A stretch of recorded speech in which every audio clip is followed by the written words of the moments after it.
शनासा TV news के साथ कैसर Dilawar Jadoon. Deputy commissioner अटक अली हनान कमर की हदायत पर असिस्टेंट कमिश्नर हसन अब्दाल अदनान अंजुम राजा ने मानसून बारिशों के पेश नज़र निकासी आप की दुरुस्ती के लिए बरसाती नालों की सफाई सुथराई का काम शुरू कर दिया।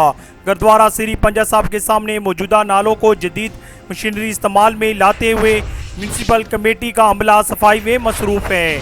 हम आपको अपडेट करते चलें कि डिप्टी कमिश्नर अटक अली हनान कमर की हदायत पर असिस्टेंट कमिश्नर हसन अब्दाल अदनान अंजुम राजा ने मानसून बारिशों के पेश नज़र निकासी आप की दुरुस्ती के लिए बरसाती नालों की सफाई सुथराई का काम शुरू कर दिया। गुरुद्वारा श्री पंजा साहब के सामने मौजूदा नालों को जदीद मशीनरी इस्तेमाल में लाते हुए म्यूनसिपल कमेटी का अमला सफाई में मसरूफ़।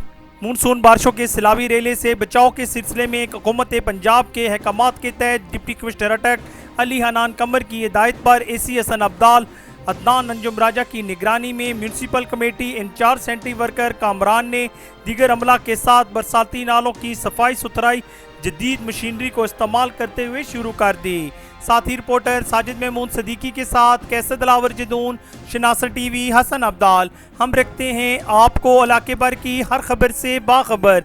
मजीद बाखबर रहने के लिए हमारा यूट्यूब चैनल सब्सक्राइब करें। सब्सक्राइब के लिए वीडियो के नीचे लिखे सब्सक्राइब पर क्लिक करें और बेल आइकन दबा दें। शनासा टीवी, आपका अपना टीवी।